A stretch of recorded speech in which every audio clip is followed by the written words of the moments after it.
So yeah, Rick Saccone, he lost. Whether it's by 100, whether it's by 1,000, whether it's by 10,000, he lost. And indirectly or directly, Trump lost. Why did Rick Saccone, and Donald Trump lose Pennsylvania?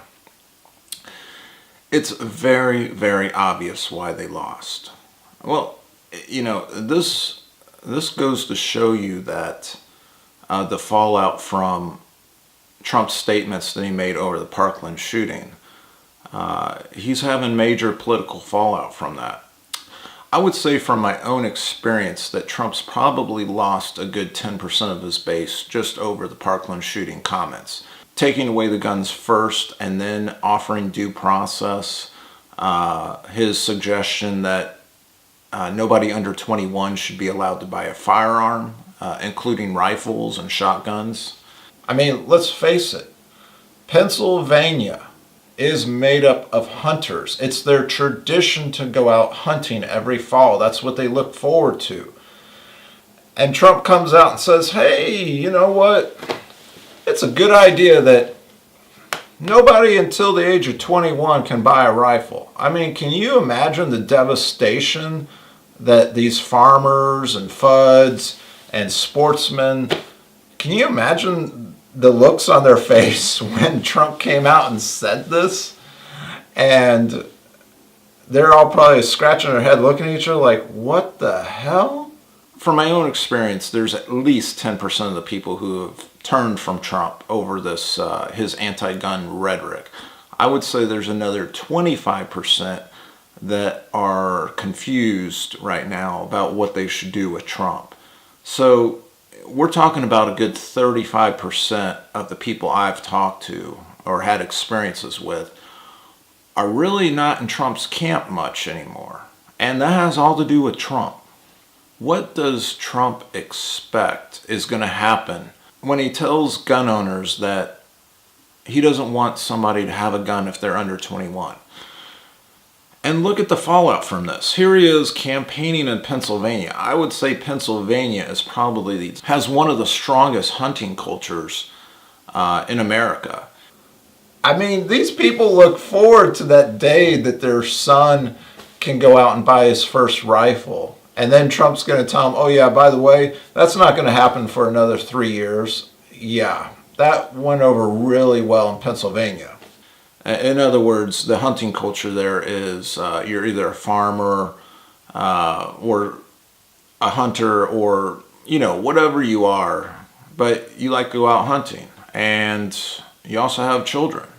And you take your children out with you hunting. And that starts from a very, very early age.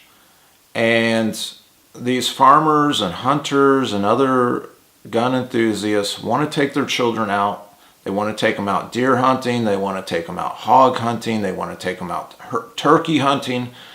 And you need a rifle to do that, obviously. Whether it's a AR-15 or whether it's a single bolt or it's a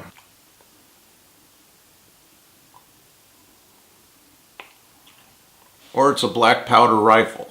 At any rate, what's going on is he's alienated all these hunters. And it was the hunters that actually swung the election for Trump in the 2016 election.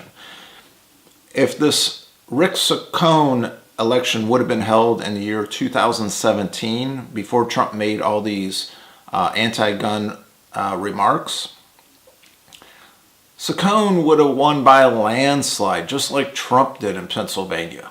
I mean, I can't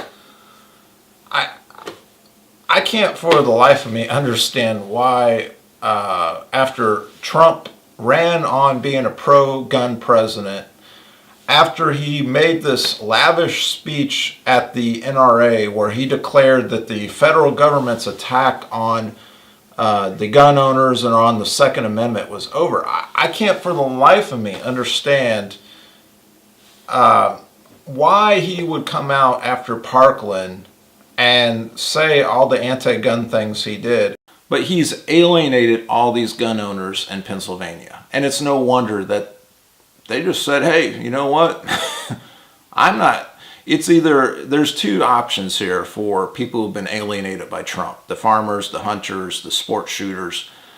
There's either option A, completely turn from him and have nothing more to do with him, or option B, just be non-interested anymore. And what we saw in the 2016 election was Ted Nugent, along with the NRA and along with many other celebrities and people, got the gun owners in Pennsylvania to get out and get the vote. They went out and voted big time.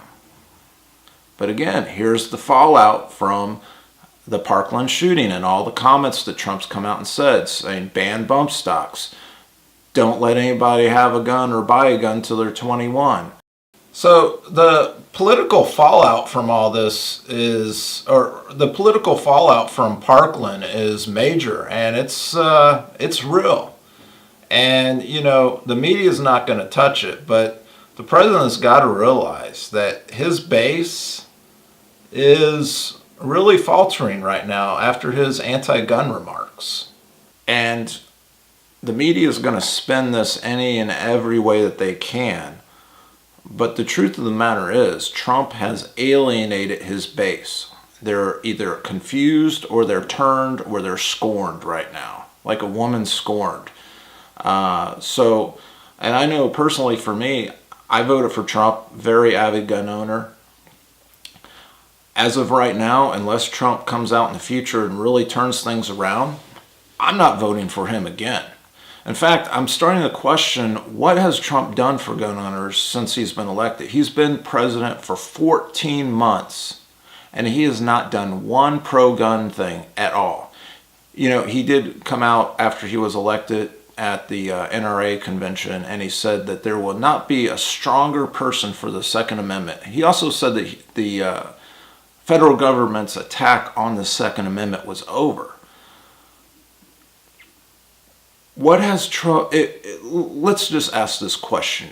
What has Trump done to turn back anti-gun legislation? If there was an attack on the Second Amendment, as he claims at his speech, what has he done in the 14 months to turn back some of those anti-gun laws? I've seen absolutely nothing. And yet, Trump's rhetoric has changed majorly on guns, to the point where people are scratching their head and saying, what the hell is Trump talking about? And not only that, but now Trump's going to be known as the president that passed more gun control than Obama himself. Again, this gets back to Trump's base. Trump is losing his base over the gun issue. And he's got to do some major backpedaling and some major apology to his base to get them to come back on board or be interested. And I don't see that happening. Trump says what he wants to say, and if you don't like it, screw you. So, you know, this election is, for Rick Saccone, is very, very eye-opening. Well, let's say if Trump didn't really believe what he said about the anti-gun remarks and about due process and all that. Let's just say for the sake of argument, he only said it to get the Democrats to come over to his side. As a lot of people said, he was trolling the Democrats, or he was trying to get Democrats to come to his side and vote Republican in the primaries. Well, obviously this election in Pennsylvania has shown very concretely that if that was his plan and not really what he was actually believing, it failed miserably. And now he's getting blowback from that whole deal. So not only did he alienate his base, but now we see that the Democrats are not going to vote for Trump regardless of what he says about guns or anything else. And he just made a big screw up with the American people. And now we're seeing the effects of that.